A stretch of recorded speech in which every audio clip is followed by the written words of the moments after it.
Hello everyone welcome back to my YouTube channel. तो आपण मानक समस्त को मिश्रावती यूट्यूब चैनल को स्वागत करुच्ची।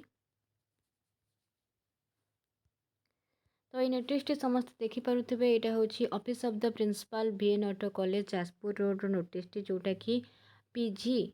पीजी फास्ट सेमिस्टर पिलामानंकर नोटिस केबे फास्ट सेमिस्टर हेबो जोटा कि 2025 ठीक अच्छे 2025 केबे फास्ट सेमिस्टर हम पीजी पिलामानंकर यूजी पिलामानंकर तो नोटिस ऑलरेडी आसी सारी एवं समस्ते मध्य नोटिस देखि सारी यूजी पिलामानंकर VN ऑटो कॉलेज रे केबे एग्जाम रही ठीक सेहीपरि भावे पीजी पिलामानंकर प्रोग्राम मध्य आसी सारी देखि पारुथिबो program for PG first semester examination 2025 को पिलामानंकर ना history pol science and commerce ये पिलामानंकर पीजी रो प्रोग्राम आसी सारी। तो ये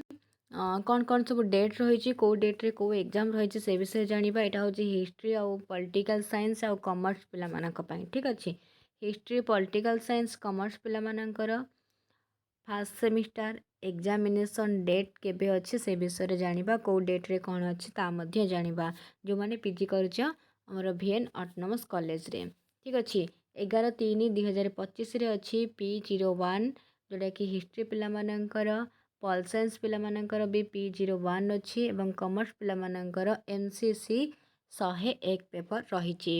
ठीक सेहीपरि 12 तारिख रे बुधवार दिन P02 रही हिस्ट्री पिलामानंकर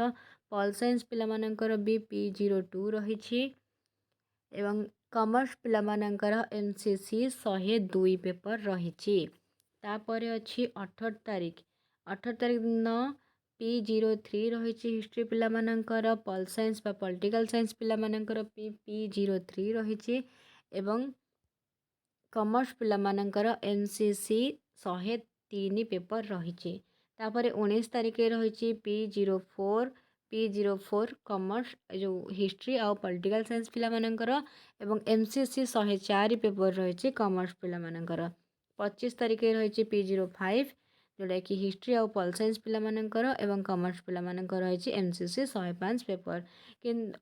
29 तारिख जो रही से हिस्ट्री आउ पॉल साइंस पिलामानंकर किसी पेपर नहीं बाकी कॉमर्स पिलामानंकर गोटे पेपर रही 106 पेपरटा रही ठीक अच्छे ये हूँ तुम मानकर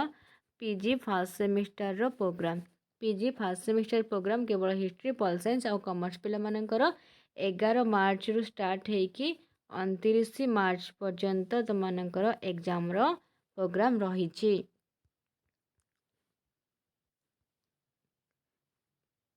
तो ये सबकि अपडेट पाइबापी आम चैनल को सब्सक्राइब करके रखु और पाखे बेल आइकन को ऑल सेट कर दिंतु जहाँफल कि जहाँ भी सब नोटिफिकेशन आसो सर्वप्रथमे ये पाइपर।